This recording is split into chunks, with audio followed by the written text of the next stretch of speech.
All right, glad to have you join us again. If you just joined us, this is Business Breakfast on iBrand Television. Let's get talking now. Our second conversation on the show, navigating the bureaucratic landscape in Nigeria can be a daunting task for businesses, both local and foreign. The complication in regulation, licenses, and permits adds layers to complexities and time-consuming processes. This convoluted system not only discourages potential investors but also strains existing businesses, stifling innovation and growth. However, streamlining and simplifying these processes can significantly ease the cost of doing businesses while embracing digital solutions and creating a more transparent and efficient regulatory environment will not only reduce overhead costs but also enhance Nigeria's appeal as business-friendly destinations. Against this background of the economic downturn afflicting the manufacturing sector in the country generally, the Premium Bread Makers Association of Nigeria, that's PBAN, has concluded plans to tackle the challenges confronting the baking industry. With me in the studio to discuss more on these and other burning macroeconomic issues is the president of the Premium Bread Makers Association of Nigeria, PBAN, Engineer Emmanuel Onura. Good morning, and Mr. President, I call you Mr. President. It's a pleasure having you join me on the program today. Thank you, Blessed. Thank you, viewers. Before we went on air, we're having a conversation, and we're actually talking about the challenges that you guys are actually facing in your sector. Just today, we saw in the news that the financial sector in the first 9 months of this year actually cashed out, recording 5 tier 1 bank actually recorded 1.45 trillion naira in the that's profit before tax in the first 9 months of this year. While some other sectors are cashing out despite these macroeconomic challenges, some other sectors are also closing down shops. What would you say is the rationale behind all of this? Well, it shows you a disproportion in the economic indices in the country, whether micro or micro. You know, how can the banks be making those kind of humongous, either PBT or profit or PAT, whatever you want to call it, and the real sector, the formal and informal sectors are suffering. There's a disconnect. It shows that there's something they're not getting right. So where is the money coming from? Is it just coming from charges? Electronic money transfer every time, 50 naira, 500 naira on your account, and you don't know where it's coming from. The bank in Nigeria does not support this, the real sector. For instance, today I need a loan to do something with my bankers. They are not giving me. Even if they want to give you a loan to even to do minor expansion in your business, they are telling you about from 32% interest rates. How does business grow like that when we are supposed to be financing the small, the minor small, MSMEs? We are supposed to be, financing them because they are the fulcrum of which most economies in the world dovetails and gets a leeway from. You don't finance them. What do you expect? So the banks cannot be feeding fat, declaring humongous profit, while the real sector and the informal sectors are suffering. Exactly. If they say something is amiss, something is clearly amiss. It's either they are into shenanigans or whatever. I understand that when this present administration actually came on board during the electionary period, the president, who was a presidential candidate of its party, actually did make mention of the fact that it's going to take away some of the bottlenecks that are stifling the growth of the operating environment, limiting business growth and their potential.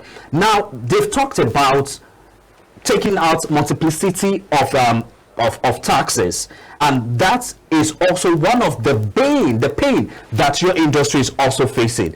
Now, if that is actually harmonized or being taken care of, what other issues do you think that this administration should critically look into to ensure that you people have a leeway to do business and enjoy the profit of it?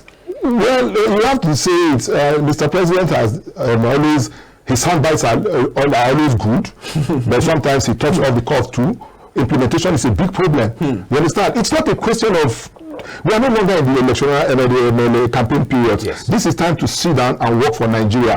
Yes, the soundbites are good, the talks, the optics are fine and looking very, very, very good and all that. But when it comes to implementation, Don't you know what is happening in this country today? Driving down from Surulere to this place before takes me how long in Lagos here? Today it took me just 15, a bit 20 minutes to drive from Surulere down to your studio here. What does it tell you? When there is no traffic on the road, when there is no vehicular traffic and human traffic, what does it tell you? The economy is going down. Nigeria is gradually dying economically. People's income has dwindled. Nothing is happening. In my sector, for instance, in the baking industry, capacity has dropped as much as 70%. Wow. My members, of course, we do more than 1 million jobs in Nigeria, but I tell you today, it is no longer like that. Wow. Businesses are closing in droves. I used to have 150 workers in my own bakery, all right? The size of my bakery I used to have today. I have only 50. Wow. Yeah, what does it tell you? Between January and now, I've laid off about 100 workers. Something that is so painful to me to do. So painful. It's not like I pay these boys and girls anything fantastic. I'm not an oil company. I'm just a small business. But if you lose 100 in just one company, so some of my people, my members that have 250 staff, 300, 400 staff, that is where they share it. Because if you don't right size, you pack up in the business. Well, that's really a painful one, and it's something that we need to look at critically here. But Mr. President, you also agree with me here that we have Sweden. We have other government agencies that are also created to support your industry. Are they really doing enough? They are not. Even the national loan that was supposed to be given to people, you understand, by that microfinance bank. Okay, what happened in the last administration that just stepped down? I think there was a fraud of up to about 50 billion. What happened to the people? They stole all the money for small businesses. They stole them. The whole thing is really with corruption. They stole all the money. Nobody is holding anybody. What are the ICPC and EFCC doing? Do they need to wait for the federal government to come out to tell them before they begin to raid people that are stealing this country blind? Money that are meant for people end up in private pockets, and it is killing our industry. It is not only the bread making industry, it is killing every other industry. Of course, it's more than everything is about no man. Even the BAI. My association have written to them. Who are the people that need this money from the Bank of Industry and the small? And it's not all that are minor, small, macro, small, and small businesses, but you can't get anything from them. You know, it's just like the anchor borrowers. People were collecting money, billions of naira, buying cars in Abuja, living large, ostentatious lifestyle, and the people that the money is supposed to get to doesn't get to them. You know, so I mean, we need to recalibrate in this country. We need to recalibrate. It's not enough shouting. You know, one can't be sounding like broken records. Exactly. It's just what is happening is so painful, and it's only in this time that these things can happen. Money that is meant for people just loot it, and then there are no consequences. And when there are no consequences of bad behavior, it does what? It emboldens people to be more evil. Let's talk about your industry now. I know that no matter how difficult things are in the country, we will have to eat bread. True. It's a staple that we can't do without. True. But as it is now, I think over the weekend I had to get some bread for my family, and I paid more than what I used to pay. Are we still going to see the price of bread going up despite the volatility that your sector is being faced with? Blessed, let me tell you this. You know, as much as we feel for Nigerians, but first of all, you know, we are business people. And we are set up to make businesses and to make profits. Okay. Now, do you make profit in the real sense of it? No. If I give you my statement, you pity me, my financials, annual, you pity me. How do I say you pity me? Okay, for instance, you do all you need to do. Okay, you buy all the materials you need to buy. You buy your flour, you buy your sugar, and for information's sake and for the benefit of Nigerians, these things have increased by more than 100% between January and now. Okay, you do all you need to do. For instance, flour moved from 29,000-30,000 in January this year to about 42,000, 43,000, depending on where you're buying in Nigeria now. That's huge. Okay.